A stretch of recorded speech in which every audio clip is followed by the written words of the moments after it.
Tonight, we will discuss states.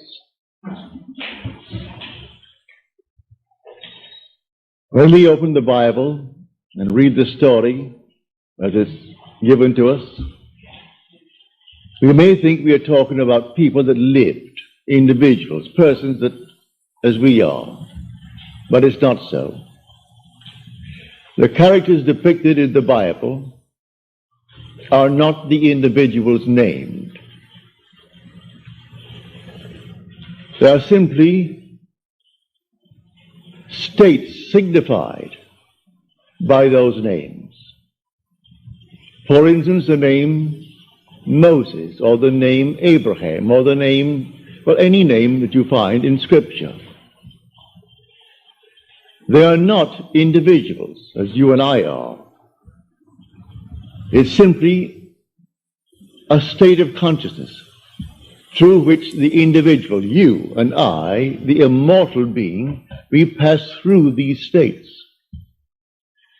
The word Moses means to be born. It's the old perfective of the Egyptian verb to be born. Abraham, the father of the multitudes. We start there, moving through states. And you and I pass through these states towards our own redemption. We come to the end. And that state is personified in Scripture. And men take the personification and worship it as a person, stick it on the wall, and then cross themselves before it and genuflect, not knowing that these are states. So we must learn to distinguish between states and the individuals who pass through these states. These states are eternal. They are forever. You are an immortal being, and you move through states. The states remain permanent forever. You pass on. We change states. The states do not change. We change states. But we, the individual, we are forever. It's like moving through a city. The city remains, but we pass on. To think that because we have left the city, that the city has ceased to exist would be stupid. The city remains, and we go on. We pass from one state to another state, and finally we come to the end. That end is described in Scripture as Jesus. But that's a state. You are the immortal being passing through states.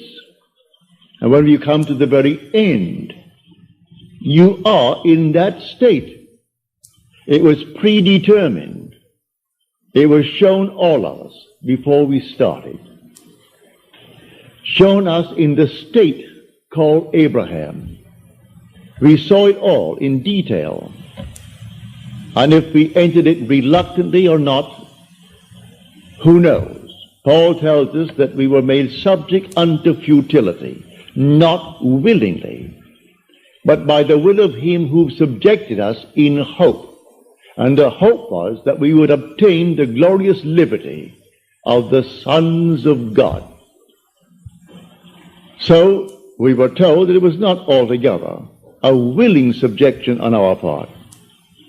But we kept the divine vision, as Paul said, in time of trouble. And so we continue on the journey. In this world, you and I can create states. But the spiritual states are eternal. We create a state here, it's not eternal. We create a state to deliver individuals forevermore. I create a state. Somebody asked me, will you hear that I am? And they name what they would like to be. All right?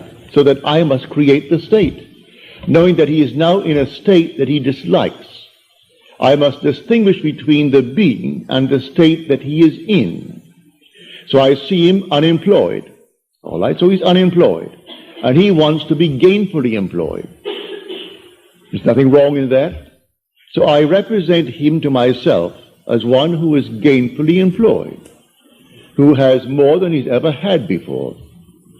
To the degree that I am self-persuaded that he is what I have now imagined him to be, to that degree he will actually become it. I move him out of one state into another. But that state into which he fell remains for anyone to fall into it. And all can fall into it at the same time, for that matter. He's not the only occupant of the state of being unemployed. There could be millions being unemployed. And there could be millions who desire to be out of it. Many who are unemployed have no desire to be out of it. They prefer to be on welfare. That's their desire. Perfectly all right. But if someone desires to be gainfully employed and to leave the state of being unemployed, you and I can create that state. Well, how do I create the state? By using my imagination. Imagination is not a state. It's the human existence himself. You are all imagination. And God is all imagination. You are God. And God is actually within you as your own wonderful human imagination. Now, these permanent states of the soul, these spiritual states, they remain. You and I pass through them towards our own redemption. But in the interval, we meet a friend, and the friend is in need of help. And the help is to move him out of a state. I can give him money, but as Peter said, silver and gold have I not for thee, but such as I have give I unto thee. And he creates a state and takes the man from being a beggar, who's always begging on the corner, and puts him into a state where he jumps up with joy. He's now employed, not begging for money. So he didn't give him coins. He simply gave him a new state of consciousness. So I take you as an individual. I represent you to myself as the one that you would like to be. The one that I, if I were in your state, would like to be. I make it fit within what is known as the golden rule. I do unto others as I would have them do unto me. If I were in that state, would I like to be in some better state? Certainly. Well, then, do it to another. And so if he asks it of you, you simply represent him to yourself as being gainfully employed, or if he is unwell, as being well, or if he is not, if he wants to be married and he can't find the proper mate, then in your mind's eye, you assume that he has found the proper mate. Whatever it is that is a normal, natural request that is not in conflict with your own moral, ethical code. And you create a state.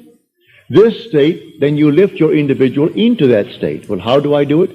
I carry on a conversation mentally with that friend from the basis that he is in that state. He tells me how happy he is with his new job and how much he's making. I see him in my mind's eye radiant. Well, then, am I self-persuaded that this imaginal act is a fact? Do I really believe in the reality of what I've done? Do I believe that imagining creates reality? I do. Well, then, to the degree that I am self-persuaded, he becomes the embodiment of what I've imagined him to be. These are states. So man must distinguish between the individual and the state that he is in.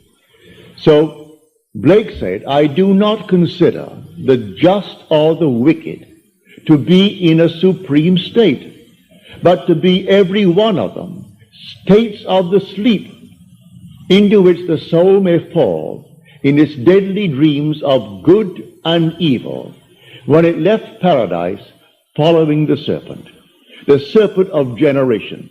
So we came down to experience death, for this is a world of death, where everything appears, it waxes, it wanes, and it disappears. So everything dies in this world. No matter how long it seems to live, it dies eventually. So we come down into the world of death. And the last enemy to be destroyed or to be overcome is death. I enter death and then conquer death to prove that I cannot die. I am an immortal being, for I am all imagination.